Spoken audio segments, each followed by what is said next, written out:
So welcome to this Ernest Becker Foundation webinar on the crossover between Ernest Becker's ideas and religion. My name is Lila Rothschild. I'm the program director at EBF. Couple quick things about the Ernest Becker Foundation. For those who don't know, we're a nonprofit organization dedicated to raising awareness about how our relationship with mortality affects human behavior based on the ideas of Ernest Becker. The field of psychology that grew out of Ernest Becker's ideas, called terror management theory, now has over 1,000 empirical studies in the US and internationally that have shown how the desire to protect ourselves and cope with the knowledge of our mortality serves as a driving force behind many aspects of human behavior and culture. And one key way that people structure their value system is through religious belief, as Ernest Becker talked about. And some people assume Becker was critical of religion in this way. And while he was certainly critical of the abuse of religion, he was far from disparaging of religion itself. And he often notes that religion is one of the few successful ways humans have to transcend oneself and find greater meaning. So today we'll be talking about that. We're honored to have with us Reverend Dr. Mark Griffith, who has been an ordained Lutheran pastor for 15 years, and he often applies Becker's ideas to his thinking about religion. We also have Kelsey Osgood, a Brooklyn-based writer and Ernest Becker fan, whose work on religion has appeared in Plow, the New York Times, the New Yorker, and other publications. We have Dr. Joseph Simeka, professor of sociology at George Mason University, who has applied Becker's ideas to his work. And finally, Dr. Kyle Roberts, who is a professor of public theology in the church and economic life at United Theological Seminary of the Twin Cities, where he incorporates Ernest Becker into his teaching. So for the format today, we're going to start with some intro questions for the panelists, and then we'll open it to the Q&A for the second half. And just a note for people watching on YouTube, you can use the live chat feature to the right of the player to type your questions. So first, I just wanted to start by asking the panelists how they first discovered Becker and what effect it had on them and on their religious study. So let's start with Mark. Yeah, you bet. Thanks. I first discovered Ernest Becker as part of our seminary formation in the Lutheran world. We're required to do a unit of CPE, and that's a summer of clinical pastoral experience in a hospital. And our CPE supervisor said, hey, there's this conference up at Seattle University you guys are going to go to. And we thought, all right, day off at the hospital, great. I wasn't really that invested in it, and found it was the Ernest Becker. I think it was one of the very first expressions of the Ernest Becker Foundation. Daniel Lichty was there, Sam Keen was there, and I was just absolutely blown away by what I heard. I mean, I had no idea what I was getting into, and it ended up being one of those life-changing experiences, hearing the work of Becker articulated. And then I kind of went into that mode of just like devouring everything Becker wrote. I was really quite fascinated and really hungry to hear more about what his thoughts. Great, thank you for sharing. How about you, Kyle? Sure. I was actually introduced to Becker's thought through a particularly astute, thoughtful student of mine when I first started teaching theology in a seminary. And he actually introduced me to the documentary Flight from Death, which is a wonderful introduction, of course, to the thought of Becker and to terror management theory. So that really kind of put me down a path of wanting to learn more. I was a Soren Kierkegaard scholar, and obviously Becker is a astute reader of Kierkegaard, and so there were some good connections for me. But that was the original setting, was or context was learning about him through a student. Great. All right, let's go to Kelsey now. Can you hear me? Mm-hmm. Okay. So a mentor in grad school for writing suggested that I read The Denial of Death. I don't remember exactly what the impetus for her doing that was, but the book was really meaningful for me at the time. I was at a moment in my life, I think I was either 25 or 26, when the themes in Denial of Death were really like front and center in my own life. I was at the time working for a writer who had Lou Gehrig's disease. So was watching somebody, sort of die in slow motion, not sort of actually. And I was coming off of over a decade of regular therapy for various adolescent issues, and was also sort of reconsidering the idea of spirituality in my own life after many years as a really outspoken atheist. So, this idea of Freudianism and religion and how people confront their own mortality was just like my everyday life at that time. So the book really spoke to me for those reasons. Perfect. That's amazing. Okay, last but not least, how about you, Joe? Yeah, I came from a sort of a different direction. I first encountered Ernest Becker's when I was teaching a course in the sociology of education at SUNY Albany, and I read Beyond Alienation, and that sort of got me into looking at his other works. And so, like Mark, I started devouring him, and so started reading all of the Denial of Death, the Structure of Evil. I was doing some work on evil. And so, I got sort of hooked early on in my teaching career, but it was through education, interestingly enough. But that book, I don't think most people are that much aware of it.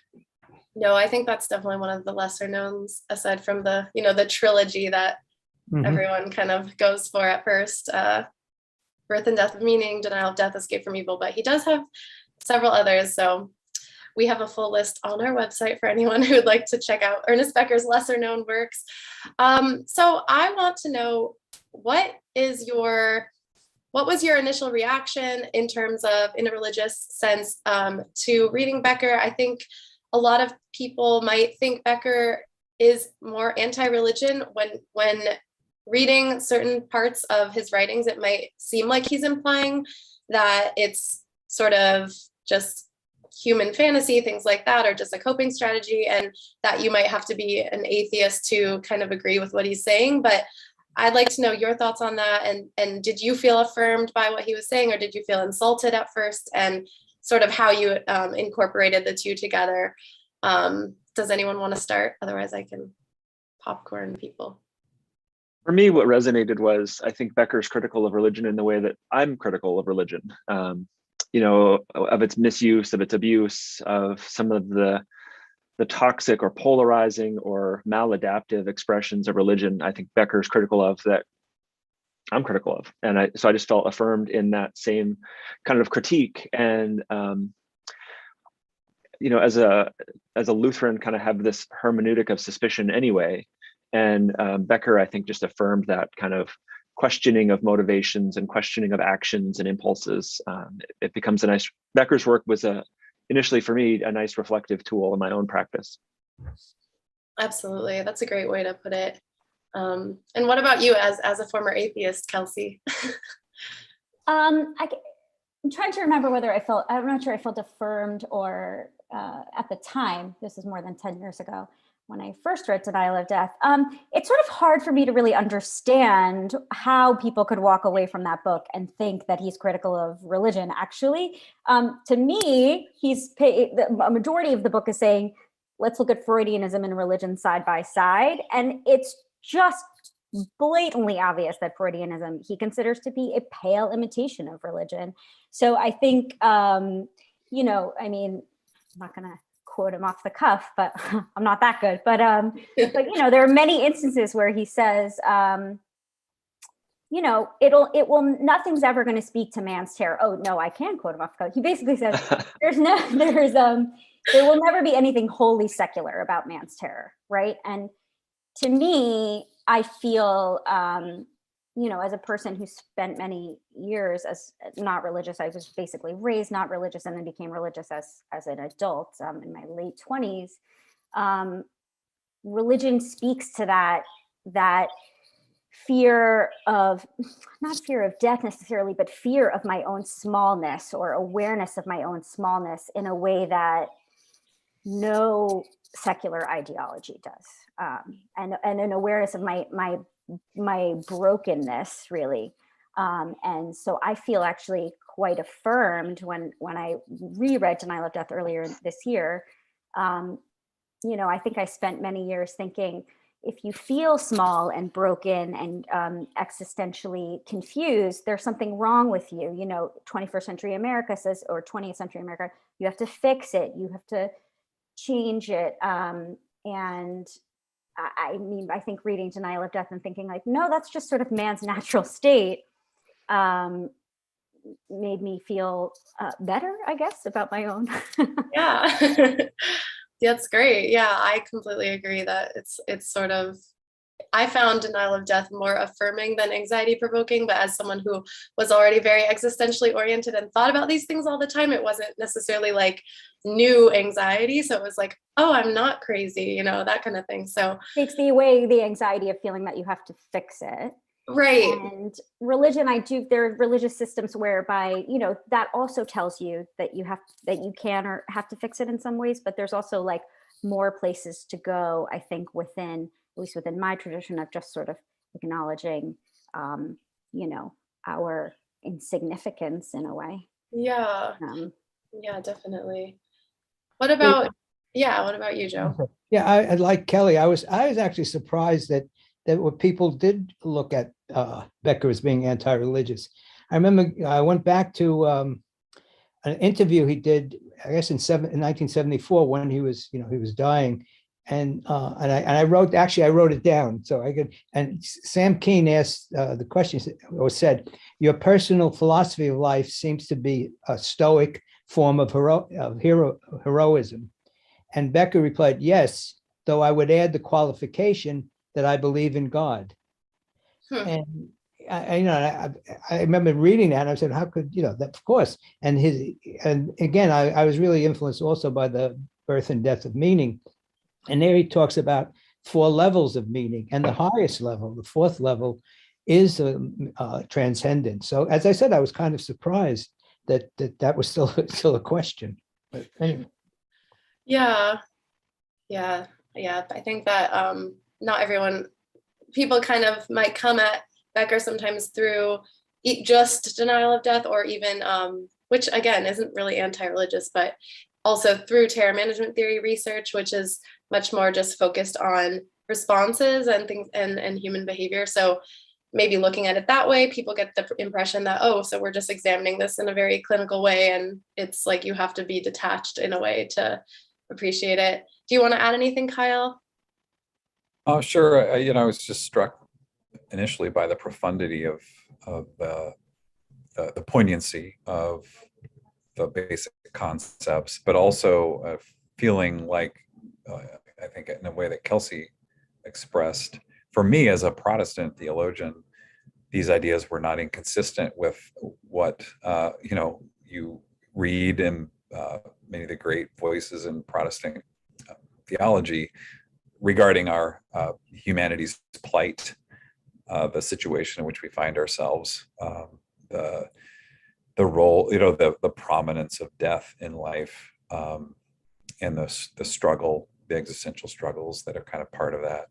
There was, of course, an unsettling aspect to reading Becker, which is that it definitely kind of makes religion not a secure kind of foothold for, if one wants a confident, certain worldview of the way things are, I think you definitely get a more anthropological and a kind of approach to religion, an unsettling kind of sense that, well, I could be totally wrong, right? Or my religious perspective could be way off, or it could be based on these other pragmatic sort of needs. But religion is pragmatic. So I'm kind of drawn to pragmatic approaches to epistemology and religion that actually look for ways that religion has kind of a certain payoff, but maybe that's for later in the discussion. Yeah, I mean, wouldn't that be the case anyway for any person who is religious in a world with atheists and other types of religions? And I mean, without reading Becker and reading someone who is analyzing that, I think it's that natural question probably that would occur even on a more subconscious existential level. But I mean, isn't that why they call it faith? There's never anything definitive exactly. There's probably always a little bit of that question of, well, is this just my way? Is this something bigger ultimately? Is it the right one? Is it? So I think, that's something probably everyone reckons with, but you're right that maybe reading Becker might highlight that a little bit more, but then it's still up to each person to make the choice of what value system and what they feel the most connected with, I suppose. So Ernest Becker, I think it's Denial of Death. He says something like, that we all need a certain amount of delusion, in the sense of like, we can't confront like raw reality too much all the time, because that really can be emotionally destabilizing, I suppose. And so I just was wondering, in a religious context, what is the difference between sort of saying that this is something we all need, that we need this delusion or illusion or whatever he says, what's the difference between that and implying that religion is a delusion? Because I think he says the question for man is, under what level of illusion does one live? And I think that might be some of the issue where people might think that he is disparaging religion and saying that any type of worldview like that is just us deluding ourselves. But I don't think that's quite what he means. And I was wondering if you guys might want to comment on that and your interpretation. Does anyone have I feel like Kelsey, you kind of have remember we talked about like you saying that we all need delusion, and I remember, and I don't think you meant it in a disparaging way as either. So I feel like you might have a comment on this. Wow. Okay. Let's see if I do. Yeah, I mean, I think it's clear from reading Denial of Death that he's not suggesting that everybody should walk around confronting their existential terror at every moment. It would not be possible to function, right? And we all need to be able to function. And I think he is, I don't know, I mean, in terms of religion being a delusion, I mean, it's a common contemporary charge to say that religion is a delusion. But, I would sort of argue that a lot of things that we sort of take for granted are possibly delusional. I mean, he talks a lot about also the artist figure. The artist, I mean, as a writer, I also harbor the delusion that my work matters, because it probably does not, right? I mean, in a truly practical sense of, I'm not, tending to the sick. I'm not building houses. There's in a practical way. So I have to live with that delusion every day and sort of overcome it in order to be able to do my job. And I think that the question of how much, I'm not sure, does he ever really answer that? The question of what sort of, how do you balance how do you pick what delusion I think there is sort of an argument for, you just have to pick the delusion that you're going to go with, and you have to maybe probe yourself and say, and ask these questions of, what Kyle was saying in terms of maybe feeling that you've been destabilized by reading Becker, that the thing that you once really felt made up your identity, or your motivation, is maybe that's a delusion, and you need to sort of look at those things every once in a while. But I didn't really find anything like prescriptive, except that I do still really think that he says, if you're gonna pick between Freudianism and religion, you should probably pick religion. I mean, that's sort of where I feel that he came out. But I also do feel like he had a great reverence for the artist figure. I do feel like he kind of says, you can also be this sort of this like lone wolf creativity, yeah. Figure. But I do, I don't know if he necessarily says like, here's how much delusion everybody needs, Right, I agree. I think it's more like, you can't only think about our mortal nature all the time without anything else to give it larger meaning, essentially. However, yeah, he doesn't I think it probably is different for each person, how much we tolerate and what we need to use, things like that. Does anyone else have any comments on sort of the implication that religion is delusion versus versus. Yeah, I actually come out of it like same with Kelsey. I'm just probably so anti-Freudian that's why I couldn't take any other interpretation. I remember I actually did one of the first studies of compulsive gamblers, now pathological gamblers, and the literature was all Freudian. And it came down to there was an Oedipus complex because gamblers wanted to lose because of the whole Oedipus complex. I thought it was absolutely nonsense. And then I was teaching for a while with a number of people with Freudian analysts, and some of my friends were actually Freudian psychoanalysts, and they would say, whenever you started to raise a criticism, they would say, well, you protest too much. You obviously, the whole thing to me was so tautological and circular, so that it really never, the way I looked at it, how could you accept Freud, basically? Yeah.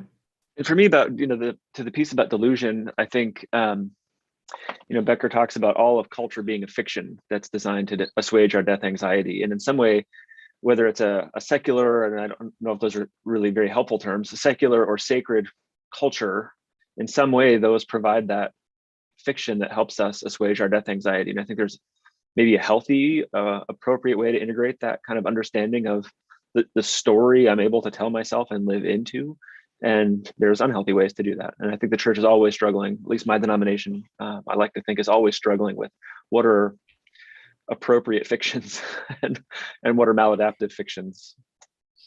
Yeah. And like you said, it's not like the churches or other schools of religion are detached from the dominant culture. And like we've talked about with, they're very much a part of it. And so as culture changes, as society accepts different things that it didn't used to, like one example being homosexuality, that's, such a different approach in the churches now than it might have been before, or certain churches at least. And just as the tide changes in the society at large, religion is going to reflect that as well, because it's obviously religions are in the same reality and in the world, and we're all grappling with the same things. So were you going to say something, Kyle? Yeah, just along those lines, that if you think you're not deluded to some extent in your religious beliefs, you're probably idolatrous, to use biblical language. And so I think it's just the sense of recognizing the inherent limitations and again, the pragmatic sort of benefits that religion provides. We don't say, well, religions benefit people, therefore they must be wrong. And so there's that sense of, well, they do provide kind of buttress against that anxiety, but that doesn't invalidate them in and of itself. It may make you think about them critically, analytically, reflectively, and your own theological or religious beliefs. But yeah, I don't think there's a causal there's a correlation or a necessary implication or conclusion from one to the other. Yeah, absolutely. And like anything else, something can always be used for the wrong reason. And it doesn't mean that the thing itself was the issue.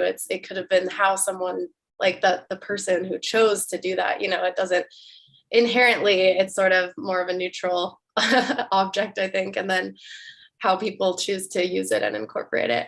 So on that note, I kind of wanted to talk about maybe just a couple more questions for you guys, and then we can open it to Q&A. But I was wondering if we could maybe just think about some of the ways that you have personally integrated Becker's writings with religious writings.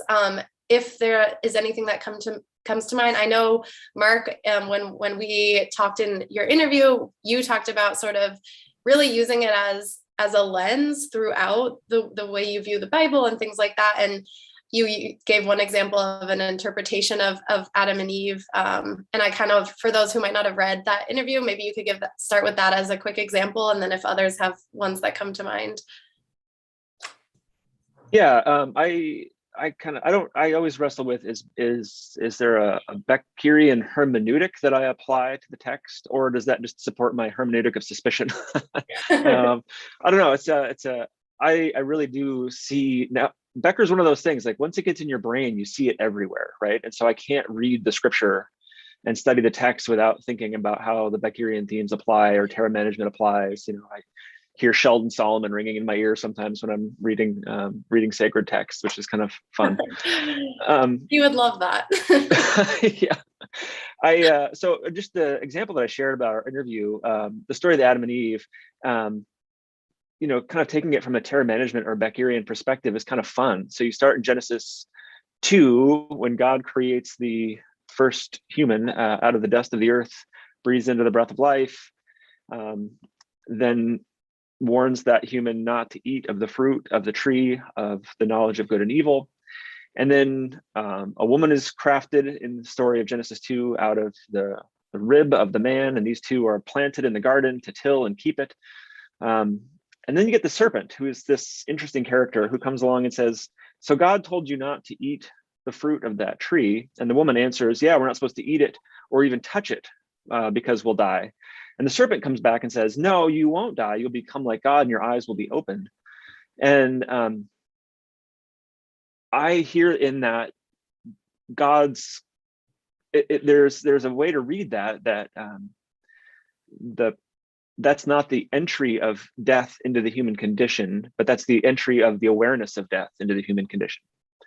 And I think that's a much more interesting way to read the story of the fall than maybe some other traditional interpretations of it. So they eat the fruit of the tree, and spoiler alert, they don't immediately die, but their eyes are opened. And then the first thing that they become aware of is their bodies, which Becker talks about as the front line of our awareness of mortality. And so I see all of these connections, the way Becker articulates the human condition, syncing up really in fun ways with the story of Genesis 3, which is traditionally recognized as the fall. But you see this emerging human consciousness of the awareness of mortality, the awareness of their bodies, shame, and hiding. A lot of those are expressions that Becker talks about in Denial of Death as kind of the front end of our experience of mortality. And you can trace that through the Adam and Eve experience. And the other thing is, if you take it that way, it's kind of coherent. And if otherwise the serpent is the only person in this story telling the truth, which is problematic, I think. So you've got, Adam and, Eve even, ups the claim and isn't quite transparent. We eat the tree, we eat the fruit of that tree, we're going to die right away. They eat the fruit of the tree, they don't die, their eyes are opened. And, on that day, I think it's not that you will surely die, but it's on that day you will surely know that you will die if you eat the fruit of that tree. And so to me, that's a much more interesting interpretation, and it's a helpful way to think about that story. Totally. And we had a comment come in from someone that said, might animism and indigenous spiritualities be a healthier fiction in that they tend to be more earth-based and might help us address sustainability, climate change, probably our relationship with mortality, things like that. Any thoughts, Mark? Yeah, I don't know. Sure. I'm interested in that. I think there are organic and natural connections to practices of faith that are helpful because it does indeed connect us to the reality of mortality in healthy ways. Yeah, the problem probably isn't necessarily, again, the ideology. It's probably how humans respond to it and our resistance to acknowledging. Do any of you have any other thoughts on ways that you've integrated Becker's ideas or used it as a lens in approaching your own religious belief? I've seen some resonance, just as Mark did with Genesis and the Hebrew Bible or Old Testament, in the New Testament as well, with themes of death and kind of openness to mortality. Even Jesus' own teachings in life seem to reflect a kind of willingness to embrace finitude, the realities of, themes like die. You have to die to live. You have to kind of release yourself from the temptation to latch on, which I think is also going on in the Genesis story. Is the temptation is to latch on or to grab more than is your share.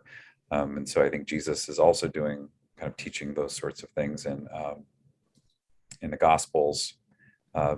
be a servant, not somebody who takes things from others, but who actually serves and releases. And then he goes to Jerusalem to die, and one of his disciples says, "You cannot die." And he says, "Get behind me, Satan." Like, that's an interesting kind of Beckerian moment. Like, no, I'm going to die. We're all going to die. I mean, that kind of release. And so, and there's a whole nother thing that I would want to get into, but I'm not going to do that now. But that's eschatology, and that's how do we, thinking of the future, thinking of views of immortality and resurrection in these religious traditions. Can those be reconciled with kind of a Becker motifs? And I think that's where there's more tension, but I think some interesting possibilities. Absolutely. Thank you for sharing. Does anyone else want to comment? What's interesting is that we're all coming at it from our different backgrounds. I mean, we have from a theological, and I'm looking at things as a sociologist. And the one thing about sociology is probably the most irreligious of the social science disciplines. And so I think that's important. So I've always had this thing. I equated something different in Becker, his ideal real social science, which I equate with what I call a humanist sociology, and the whole thing of illusion and so on. I mean, the sociological interpretation is basically religion is an illusion and it's only functional, and it seems to me that smacks of really an elitism on the part of sociologists. Is that we're the only ones who understand how the world works, and you people who believers and so on, what do you know? You should just listen to us, and that's always bothered me. And so that's where I come at Becker from this his ideal real social science. I think, like Mark, I've found it hard to not sort of project Becker onto a lot of things since I first read him. So this is not a religious text per se, but just as an example, I was recently reading Rabbi Joseph Soloveitchik's book, The Lonely Man of Faith, again, which I had read a long time ago. And it talks a lot about, he basically pits two sort of states of man. One is the active man, and one is the creative man, and one is the passive. I mean, I'm using that's not the word he uses, but and he sort of says, in the Jewish tradition, we have 6 days where we're the active person, right? And the world and the things within it are ours to manipulate. And for me, that's like 6 days of like death anxiety all the time. Like every time I text someone, every time I'm staking a claim, here I am. You can see my words, I buy something, that's me sort of constructing my own culture and making this, this barrier that, I can't die. I have all this stuff. I'm so, vibrant. And then we have this one day, which is Shabbat, where we don't have any of that stuff. I can't manipulate any of my environment. I can't use money. I can't cook food. I am totally consigned to existing on my own. I mean, as much as any human being can be that way. And for me, when I reread it, I saw a lot of Beckerian themes in there, in that, I'm not sure that every synagogue goer necessarily spends their whole Shabbat thinking about, oh, this is my time to think about how I'm going to die. But so I might be unique in that. But I see that there, where stripped away of all of the stuff that I have that lets me feel, even in these tiny ways, like I'm so meaningful that I can't possibly ever cease to exist.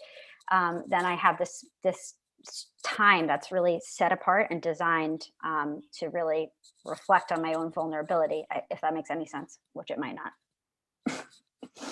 Definitely. Yeah. Yeah. Well, thank you guys for your comments. I want to open it to Q&A just so everyone knows that they can start submitting questions. And again, using YouTube, you can just type it into the live chat and we'll be screening those as they come in. So let's see, I'm going to kind of designate Mark as my go-between at the moment to read some of these questions, and then we will go from there. So let's see. Here's one coming in. Okay, Mark, let's see if you get this. Yeah, so here's a question. When religion is abused, so for example, used as justification for othering or ostracizing certain groups based on race, sexuality, etc., is that the fault of religion? Do you see it as a manifestation of death denial? And for me, I would just take a crack at that and say, it may be the fault of religion. I mean, I think there are theological constructs and systems that we put in place that do need to constantly be critically analyzed and thought about and perhaps deconstructed. So that could be a fault of religion, absolutely, but it also may be the fault of the practitioner. I mean, we also have a tendency, I think, to create immortality projects or idols, and I think we can slip back and forth between that language of, immortality project, idols, all of those kind of things. I think we can make an idol out of anything and use something maybe that was just objectively neutral for harm. So I think it's both. I think, for me, Becker is an invitation to self-reflection, but also reflection of the systems and structures of my practice. Yeah, I like that sort of a self-critical eye at any given time, which, as you described, is sort of the Lutheran way of self-questioning. Yeah. But you can also weaponize Becker too. I mean, I think we can, lob Beckerian weapons, blows at each other and say, oh, you just do that because you're afraid to die, or, oh, you don't take your mortality seriously. And I think for me, it's tempting to create sort of a culture of Gnosticism around this Beckerian wisdom that I carry. Also, Becker would find that inappropriate, I hope. I'm sure. Yeah. Someone commented that there are all kinds of immortality projects. Even irreligious have their own projects. Bezos going to space is one. I don't know if he is religious or not, just saying. So I think that that's very fitting, yes, that we all can make, anything can sort of be used or abused. One of the ways I connect that with scripture is, the story of Moses goes up the mountain to get the 10 commandments, and the people melt down their earrings and gold jewelry to make a calf, to literally make an immortality project out of the stuff that they brought with them, to wait for the voice of God at the bottom of the mountain. Their anxiety was so overwhelming. I see that as a sort of a revealing of the center of the human condition. Absolutely. Anyone else have a comment on that question about religion being abused and what's behind that in the context of Becker? Yeah, I often think of Becker's notion of the fetishized God being and this is idolatry again, but there's a kind of religion that evokes all sorts of certitude about the objects of its belief, and that kind of religion, fundamentalist, if you want to call it that, fundamentalist forms, and there are all sorts of those take shape in all kinds of religious traditions. But that's where you get I think the kind of structures that contribute to hostility, abuse. Now that can take place anywhere, but and religion is so shifty and can turn through the actions of its practitioners one direction or the other. But that's to me, I think, a great lesson of sort of one lesson that we get from Becker is that when religion is fetishized, when gods are fetishized, violence is likely to ensue in one, some shape or form of it. So marginalization, Absolutely. so forth. It also may be a opportunity to use some of these kind of Beckerian categories and think critically, and then, to use the religious language, there may be an opportunity to repent and say, wow, we really got it wrong here. And then, what reparations or restorations can that community of faith participate in? Again, kind of noticing, wow, we got that one wrong. And Becker kind of gives us an architecture to think about our wrongness. I love that. Absolutely. Yeah. And I remember, I think, Joe, you were talking about when we chatted, that sort of the importance of having that value system that you rely on, even if, and sort of then using like a scientific approach to test that and be like, okay, well, is this effective? Do I agree with it or not? But that you said, it talked about the importance of having a moral basis to go off of, rather than being completely removed and objective. Do you know what I'm referencing in our conversation? Well, no, I have driven my classes crazy about, I keep pounding them with the notion of that sociology should have a moral imperative. And I see that, and well, that's, that is almost blasphemous for sociologists. But that's what I definitely push. But essentially, the whole notion of religion, it really is a double-edged sword. I mean, we can look at it that, Christianity supported slavery in the 19th century, but I'm convinced that without individual clergy, we wouldn't have had the civil rights movement moving as quickly as it did, and so on. So again, you could look at it either side. So I definitely agree with Mark when you're saying that. Yeah. Okay, gonna get some catch up on some of these questions. Okay. Someone asks, here, let's see, typing in Mark. I'm gonna send a couple your way. Yeah, you bet. Well, this is a great question here. I'll just, as you're sending the other ones, we'll start with this one. Can you say something about Becker's work and compassion for others? How does that work drive us or help us think about compassion? I like that question. I think in general, it's just good to have the constant reminder in front of us that people are anxious. Mm-hmm. And even if they aren't aware that they're anxious, and that's impacting and affecting their lives, their behaviors, their actions, their in our interactions with them. And so I think, yeah, that's a really great point, right? Like, to have this insight into the human condition is, I think, the implication is that we ought to be compassionate in our interactions with others. Yeah, a lot of times when I'm having hard conversations, particularly about, addressing issues of homelessness in the community, and people get really inflamed, I kind of catch myself remembering there's a lot of fear of death in the room, and for me, I kind of come to see people who are living in poverty or homeless as a symbolic expression of the failure of cultural fictions to which people have so rigidly ascribed. And when you start talking about that, you're just talking about the symbolic failure of their fiction. You kind of catch yourself and think, oh, there's a lot of fear and anxiety in the room that people aren't even probably aware of. And it does, I think, move you to a place of compassion. I looked at it in terms of Becker's notion of evil.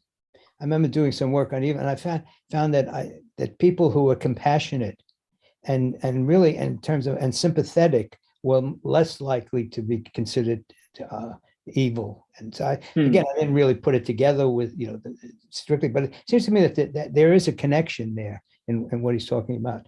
If you're compassionate, you're not going to evil on people and so on. Yeah. I also wonder too about the Becker's own impulse in his experience in the post-World War II Holocaust concentration camps. I always got the impression that one of the the things that was important for Becker was to wonder, why are people so horrible to each other? You know, and is in contrast, you know, so Becker's work is trying to figure out why we have that capacity for such evil and such terror, you know, in contrast to what can we do to nurture compassion. Comment from Dan Lichty in the chat says, compassion equals recognizing we are all mortally wounded. Here's another question. This quote from Birth and Death of Meaning sums up for me Becker's profound position. The quote is, "The ideal critique of a faith must always be whether it embodies within itself the fundamental contradictions of the human paradox, and yet is able to support them without fanaticism, sadism, narcissism, but with openness and trust." And that question is for the panelists. How would we care to comment on that lovely fundamental contradiction and paradox? I would say amen. Yeah. I'll post the quote again so everyone in this chat can see that.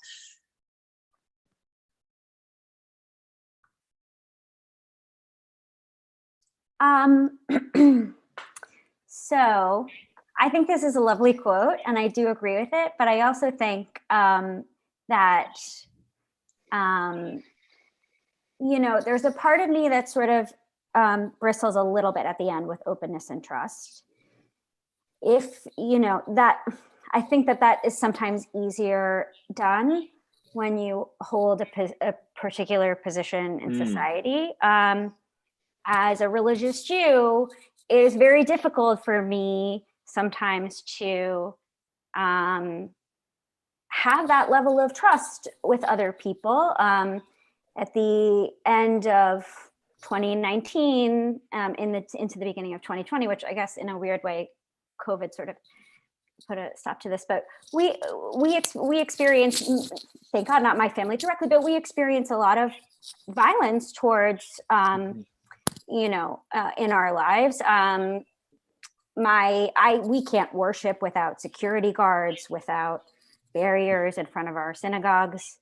My children went to school with an armed cop outside for 6 weeks last year because the local synagogues in our neighborhood, which is a fairly religious neighborhood in New York, but not Williamsburg or anything like that. But you know, there's a lot of Jewish people who live here, but and there was a series of acts of vandalism on the synagogue. So I do feel a little bit of, you know, just be open and just trust. Like there are people that might be easier for some people than for others. You know, and that might be easier for me. I might have been more gotten a little more of the warm and fuzzies from a quote like this 5 years ago before I had children. So that's my only sort of pushback against something like that. Well, and your words are making me think that maybe there's some privilege that needs to be examined in that quote. You know, that one could just face the world with openness and trust and feel like that was a secure and responsible position. Yeah, but I also think that there's the keyword, but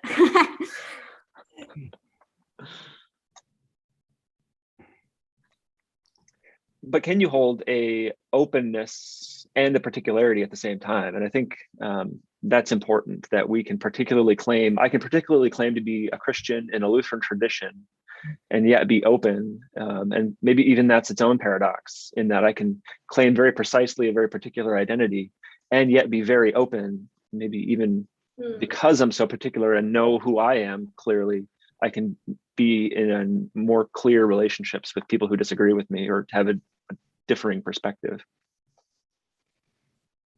Thank you guys for lifting up those nuances. Okay, here's a question coming in.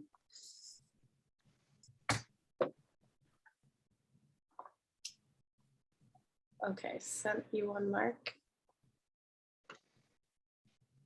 Here is the question. As I understand it, before Jesus, there wasn't really a concept in Judaism of a life after death. Where does Jesus come in?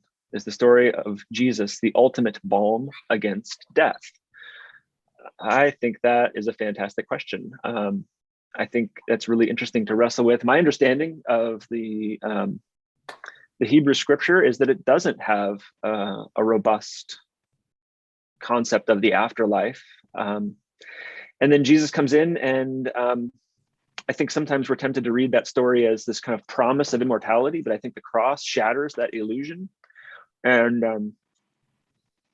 I always tell the people that I work with and the congregations that I lead, we don't follow Jesus because we believe he's come to make us immortal. We follow Jesus because he shows us how to die and yet have hope beyond death. But yeah, I'd be curious, what do the other panelists have what's the concept of the afterlife in Judaism? Where does Jesus come in? How's that work for you guys? I'll just say really quickly about Judaism. I mean, I'm not a rabbi or a theologian, so you should Google this after. But there is a concept of the afterlife in Judaism, yeah. But it is not nearly as it's certainly, it's not in the Torah, and it's not really something that you hear much more in Orthodox environments, things like Olam Haba, which is the Messianic era, more than it is like what an individual person, where you go after you die. There really isn't a discussion of that. It's textually as a faith, it's much more focused on behavior and actions on earth while you're alive. It's for the totally uninitiated, it's very much like a legal system of a nation state. How do I engage in business? What do I do when this happens? That isn't to say that there's no afterlife. I do think that that's kind of not entirely correct, but it's certainly not a major focus. So there are these little glimmers in the Hebrew Bible. Sheol is this place of the dead, or where the shades reside, and some kind of elements, I think, of an afterlife, but that doesn't really get fully developed, I think, until the intertestamental period between Hebrew Bible and then Jesus has this much more fully kind of developed concept, I think, of a heaven and hell, although that's a question of what is he really referring to in those gospel texts. Just as an aside, there's an interesting book called The Death of Death by Neil Gilman, Resurrection, Immortality in Jewish Thought. If anyone wants to follow up on that, I think it's a good book, but just shows all the nuances and variations within Jewish perspectives on immortality and how they develop over time. I think another interesting piece too, is this idea of the kind of the immortality of the soul, or even the capacity to have the imagination that your soul could be somehow separate from your body. That there's some soul that makes Mark Griffith that inhabits this thing that I drive around, and that when I die, that soul just floats off, and we kind of jokingly refer to the soulectomy. I don't know if those notions are completely. I suspect that that's not resonant with the Hebrew scripture, and I don't think that's what Paul had a concept of or an imagination for, this kind of immortal or durable soul that persists beyond my biological existence.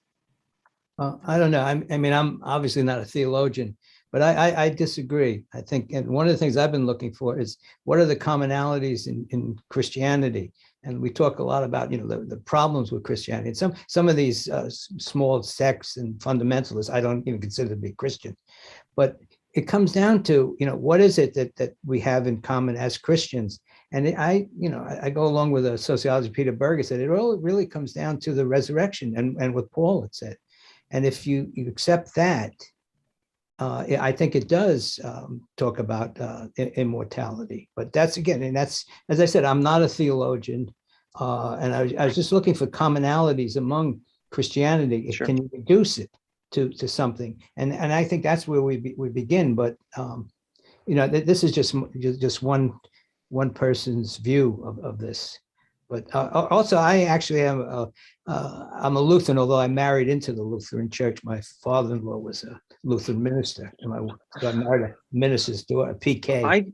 I knew there was something I liked about you right from the beginning. But I don't. I'm also don't different than most Lutherans that I come from, because I belong to a very conservative Lutheran denomination, the Missouri Synod, and where they used to, when I first started, they would introduce me as their token commie pinko, given my politics and so on. That's but anyway, quite a label. Yeah, but I'm just looking for the commonalities, and it seems to me that that's what Christianity is about. So it is in terms of the immortality, I think. But again, that's me. And I think I could drag this down to probably a rabbit trail pretty quickly, but I think for me, the nuance is the difference between immortality and eternal life. And one, it experiences the discontinuity of death, and the other is this fiction of I will never die. And that's the nuance that I kind of dance on. I'm going to pursue that with you. Okay. Maybe I may have just derailed us. I'm sorry. No, no, that's great. I want to follow up on that, but not here. Love it. Can I quickly add to that? I think I agree with Mark that I don't think there's this dualistic separation of soul and body in this kind of substance way that later Christianity would come to kind of develop, probably partly because of Plato. But I do think there is an afterlife. There is resurrection as a common theme in the New Testament, but I think it's an embodied resurrection, not a sort of soul separated from the body. But that's a nuance that probably not too many people care about. I care a lot about that. I think that's I think. But it's more than just abstract for me. I mean, when we do a funeral, what are the words that we're speaking so that we're clearly articulating the hope that we have versus something that is an idolatrous immortality project? And I think often in those moments of death, and even our own funeral practices can be an opportunity for us to take what we know from Becker and employ healthy language and be careful with our words. So I do think it's more than just for me, it's a lived thing, because I, in the parish, I deal with that stuff all the time. And so I find Becker really, really helpful in kind of clarifying my language around death. Another question here. Do we have any thoughts on the work of René Girard? Yes, Kyle does. I do, but the intersection of Becker and René Girard. Yeah, I think there's some really fascinating connections for anyone who doesn't know that work of René Girard, the anthropologist, who I think in Christian theology, the appropriation of Girard is around atonement theory. And so ways of thinking about what does the death of Christ, or what did the death of Christ accomplish? But Girard's theory of the scapegoat and the scapegoat mechanism in primitive contexts, tribal societies, which persists even to this day. We still scapegoat communities, societies still scapegoat people as a way of relieving the pressure, the tension, the hatred that builds up within a community, a society. And so I think there's very much in Escape from Evil, there is this these reflections on this kind of sense of the sense that we use violence, humans use violence to create space for ourselves, to protect our own interests, to alleviate our own anxieties, right? Our own fears that the other presents in front of me. So we could go all the way back to Genesis, Cain and Abel, right after the story you were talking about, Mark. It's interesting how immediately the next episode is a death, a sibling rivalry murder, based on the sense that if I can't get mine, you can't, you're not going to get yours either, which is a kind of paraphrase of Becker. But I think that the sacrificing of the other, the scapegoating of the other, as just endemic to human society is a interesting connection between those two thinkers. And Dan Lichty let's comments not that, forget that go ahead, Joe, sorry. let's not forget Becker was an anthropologist. Yeah. Did Dan follow up with that, or? Dan Lichty has a comment. What Girard calls mimetic desire, Becker designates as expanded transference and the need to draw power for living from external objects, people, ideologies, money, etc. Yeah, I think that's a great point from Dan there about that intersection of mimetic desire and expanded transference.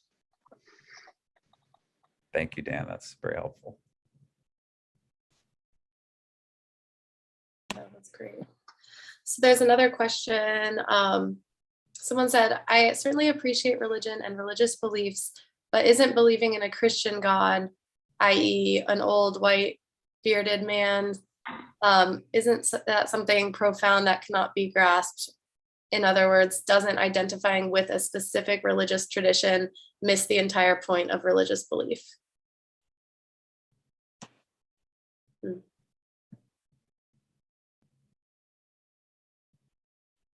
I'd take a stab at the first part of that question.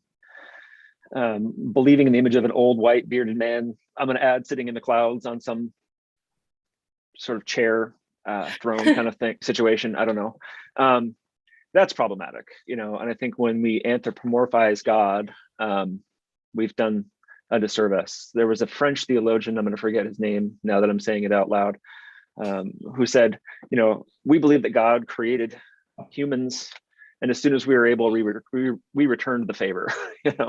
We can reverse engineer who God should be based on what we look like and what our hopes and our experiences are. And then there's metaphor, certainly. And when we talk about the names of the persons of the Trinity, there's the Father, and so that then does evoke this kind of metaphor of an old white man. And certainly the Christian imagery and artwork over the years hasn't helped that. But that's problematic, I think. By saying, God is this Santa Claus figure sitting in the clouds. That's certainly minimizing and reducing something that is profound and probably shouldn't be attempted to be grasped. And I think that harkens even to the Hebrew tradition of not even saying the name of the divine, but rather inserting, the name, the one that we're not going to speak out loud because we don't want to reduce the capacity of this God that we believe in. Yeah, I was going to say, certainly in Jewish prayer, we do use words, we do say things like our Father, our King. Now translated into English, then that the human brain evokes an image of a male figure. But the religious text also goes very far out of its way to insist that we try not to do that, that God is not a human figure that we can't understand, we can't grasp, and I think it's sort of natural in our puny creatureliness, to borrow Becker, to start to do it in a way.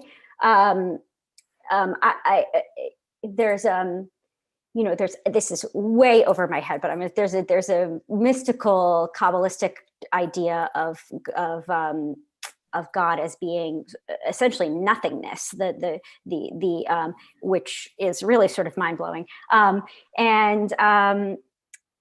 find all that powerful and intellectually challenging to imagine a God that's completely abstract and that we can't that something outside of our natural world. I'm not sure I really understand what this questioner clearly seems to think that there is a quote point to religious belief. That I don't know what that means exactly. The point to religious belief is whatever the religion itself holds. The point to Jewish belief is, that there is only one God and that you follow that God. I think there's a temptation in certainly in 21st century America to imagine that the point of religious belief is sort of these universal tenets of brotherly love, and those things do exist within many religious traditions and in the texts, but that's those things are not the sum total of what religious belief is. The point of being Jewish is to be engaged with Judaism, which is not, in many ways is not, is sort of universalist bromides that we have now, for better or worse.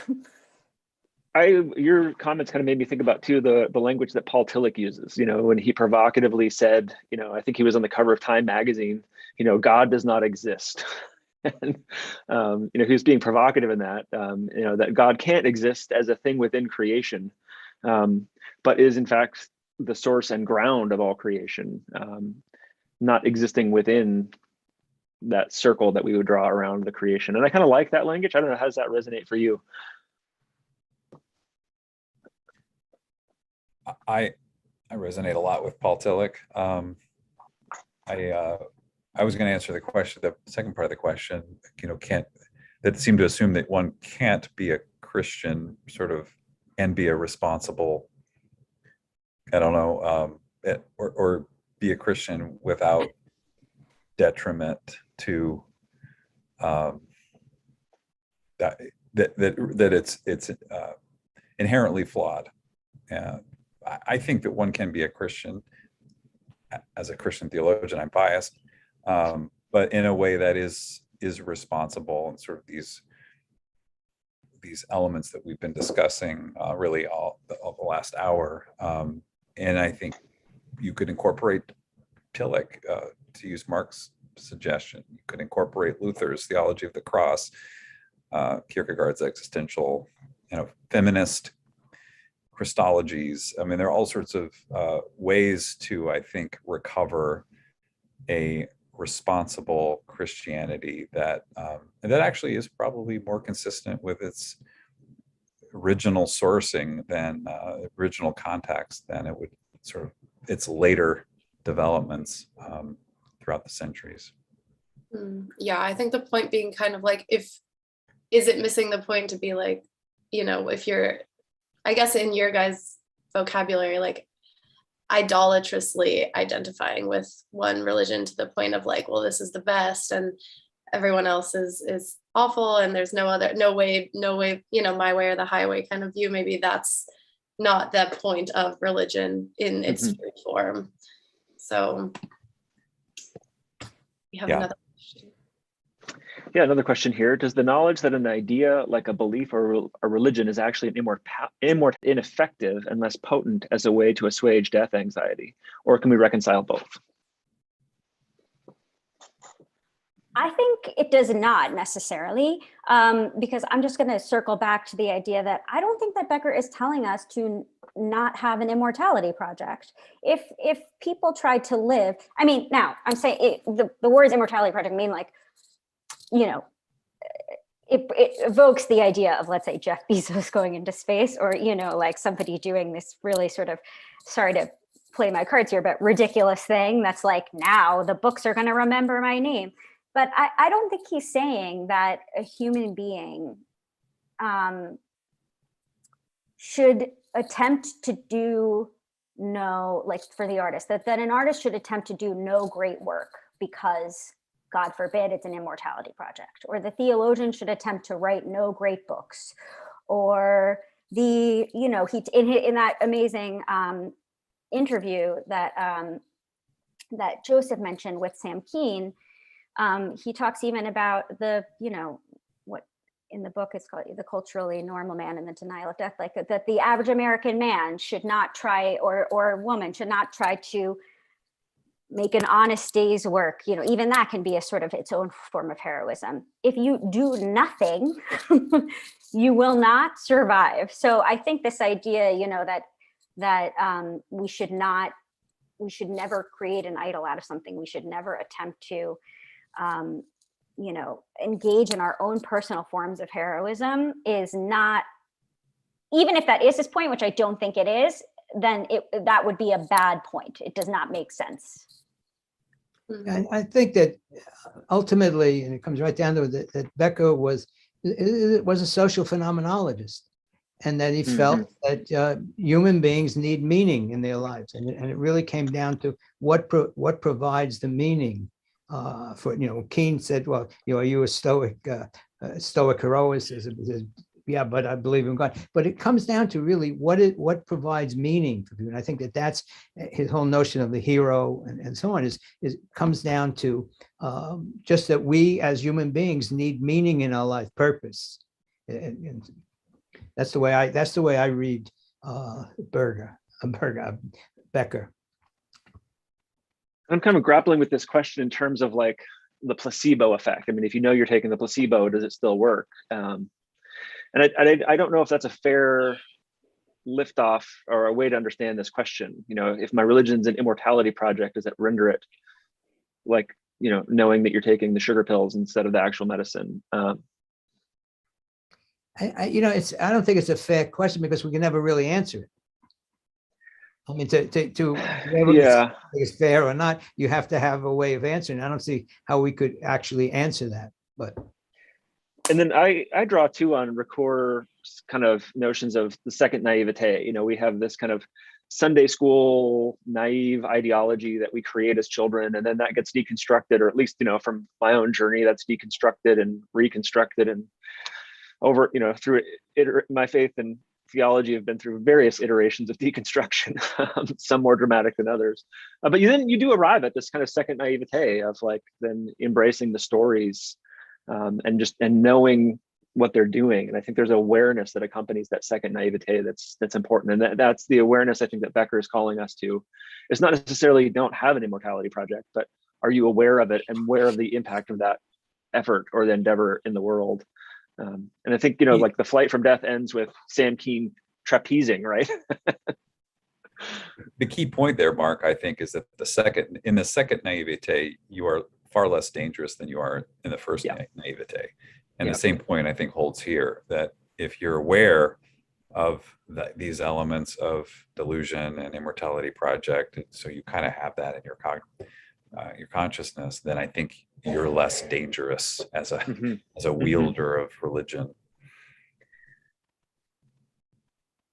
That's interesting to think about people being dangerous as yielders. You know, that's I like that. That's good. You know, isn't our life sort of a search for meaning and so on? I like to I wrote down another quote from Becker in the Keen interview, and he said that the birth of his child woke him to the idea of God. And there really is something about having a child, and you know, a male can have this, not the same way, I guess, as a woman, but there really is something that it's just hope and you know, and meaning. I mean, one of the things I tell my students and so on, that really what education should be is self-knowledge. And the most important person, you know, in your life is yourself until you have a child. And so, I mean, that's, I mean, what we're all searching for meaning, and for some of us, it's religious meanings. For others, it may, you know, could be other things. But I think that's the key to Becker, and that's, you know, that's the way I've always interpreted him. Another question here: is there a relationship between accepting death and self-transcendence?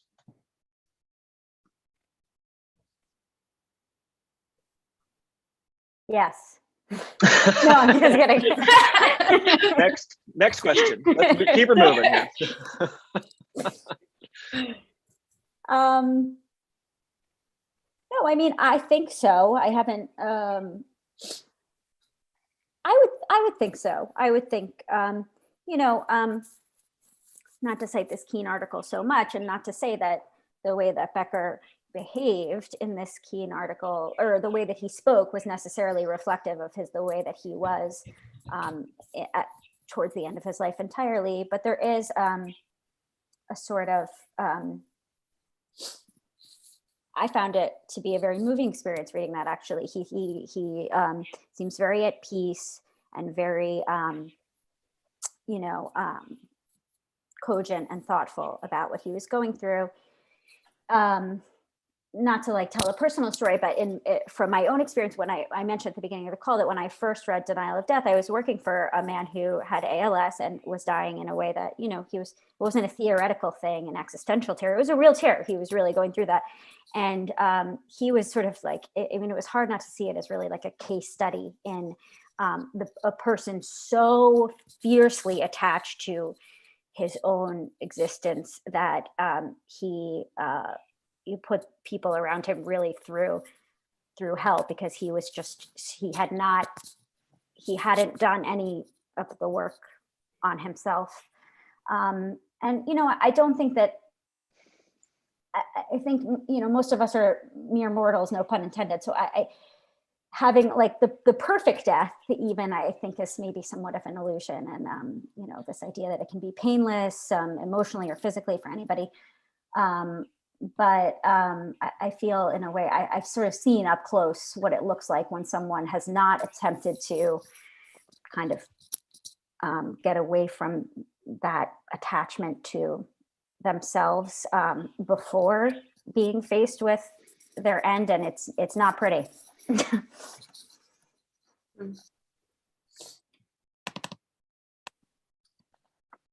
think there is something transcendent about accepting death and incorporating a healthy understanding of mortality into one's life story. I don't know if it's self-transcendent. I think it transcends the limitations and fear that anxiety constrains us with.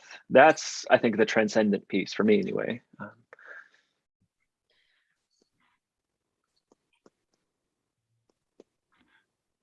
Someone asked, is the drive to procreate a collective immortality project? And I just want to briefly add that there actually is a terror management theory study where they reminded people of mortality or not in the control group, and measured desire to have children, and mortality reminders led to an increased desire to have kids. So I suppose in one way it can be, but I would say that there are probably multiple other reasons, but I feel like how could it not also be part of that desire to continue on? Well, you got to think that's like baked into our biology, right? I mean, that's our DNA, and the creatures that didn't have that biological impulse to procreate didn't become ancestors. You know? I mean, we are a product of that lineage of ancestors who had that biological, you know, impulse to create. I want to ask you guys, maybe we have time for a couple more final questions. One is, how would you, as scholars and theologians, etc., go about recommending Ernest Becker's works to someone who is religious, who might not have come across him? What would you say about why they should read this and how it can benefit their sort of religious understanding?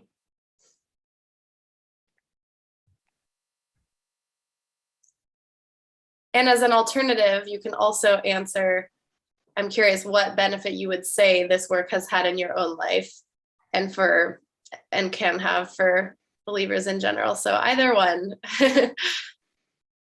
I would say reading Becker is a great way to have really thoughtful, integrative reflections on some of the most basic elemental aspects of the human experience: death, life, feelings of thoughts of immortality, legacy, meaning. You know, it's a good good opportunity to have some really profound religious reflections from somebody who's not necessarily biased in one direction or another, religiously speaking.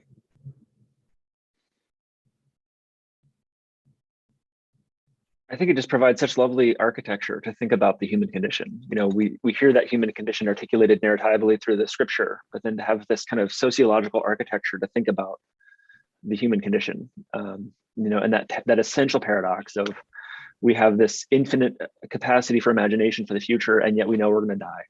And how do we grapple with that? You know, the crux of it there. I think it's a really profound system of thinking and way of thinking about the human condition.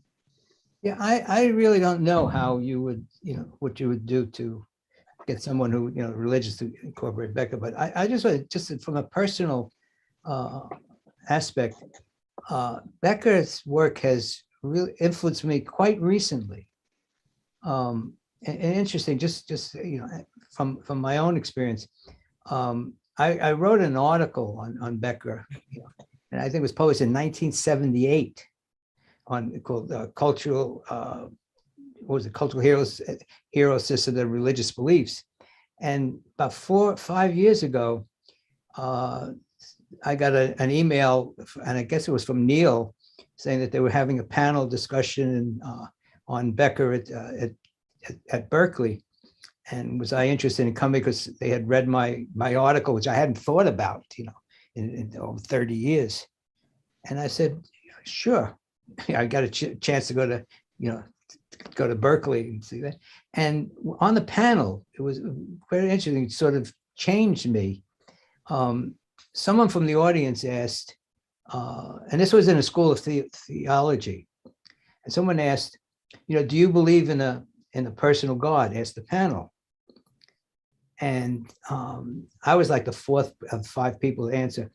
And it's the academics there and so on, and they were very nuanced answers, as you would expect from academics.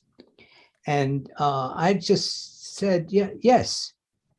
And then that night I realized, I had never really publicly stated this. In all of my writings, it had always been secular, because I come from a very secular discipline. And it really got me thinking about this. And so from that, pretty much that moment on, I started looking at this from a Christian perspective. So I wrote a book called Christianity and Sociological Theory, which traced the influence of Christianity. But I didn't really come out and say, I said I'm a believing Christian, but I didn't. It was just really sort of a history.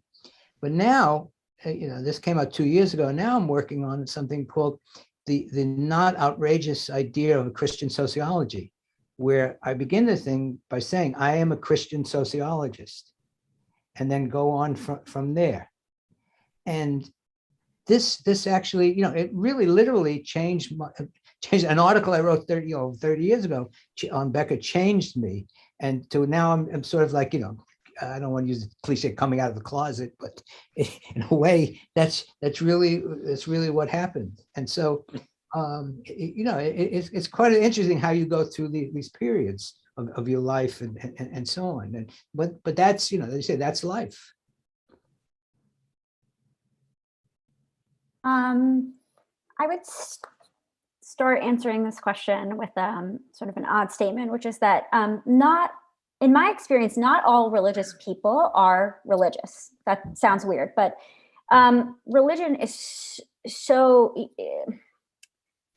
there's so much culture involved in religion too, that I think a lot of religious people, certainly for me, as somebody who had a conversion experience and then became part of a religious community, there are a lot of times where, my peers or people who were, inherited their religious belief, and whose religious expressions are, there's a blurring between their cultural expressions and their religious expressions. And, this is also true in the largely secular milieu where I came from, where most people were just the way that they were because that's the way that their parents were. And I think if I were to recommend Becker to somebody who is religious, I would say that, in a way, he kind of gets down to brass tacks a little bit, like without the, just to take it back to one of the, fundamental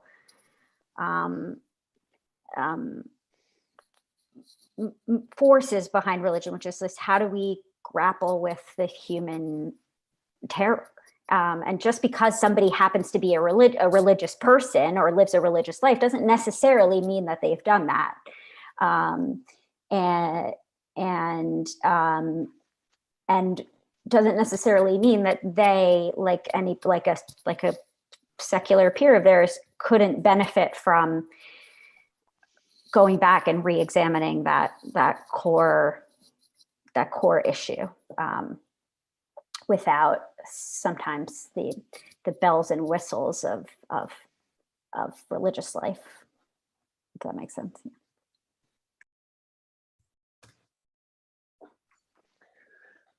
I see we are at our final question here. At the end of The Worm at the Core, Sheldon Solomon and his colleagues talk about the rock and the hard place. Do you panelists find this a helpful distinction?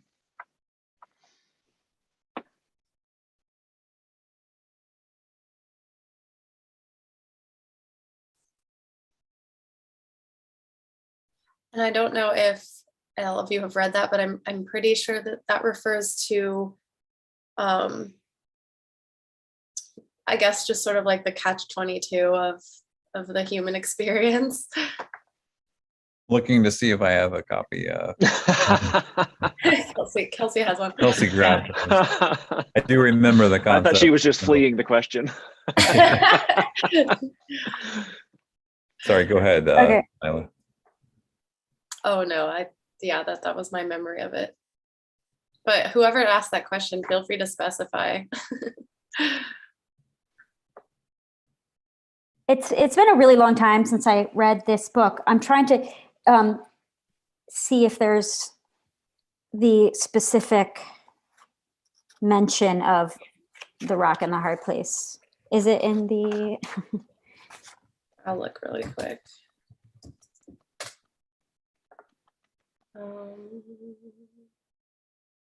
I remember right, it was like the pain of doing it versus kind of reflecting and going through this kind of Beckerian awareness versus the pain of not, or the trauma or damage of not doing it. If that's kind of what my memory calls. So this, yeah. These perspectives reflect two different kind of worldviews. We call one the rock and the other the hard place. I'm just gonna paraphrase. The rock is a black and white scheme of things with explicit prescriptions for attaining literal and symbolic immortality. Now I'm going to jump ahead and find the hard place. The hard place means accepting that meaning and values are human creations. We each combine bits and pieces of our experiences with the ideas and truths that we encounter to construct the reality in which we live and to become the kind of people who can make the best of that world. And the question is, do we find that difficult? Yeah. Or is it helpful? Is the distinction helpful? If the distinction is kind of, accurate or helpful.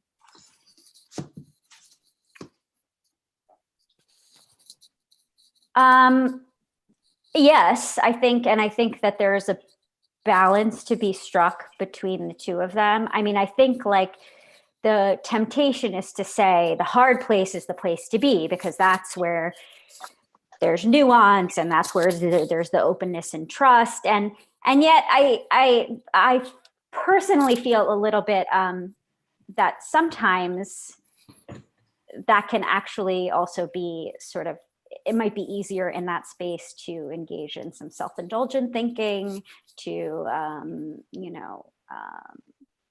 maybe not want to make big judgments or decisions or pronouncements.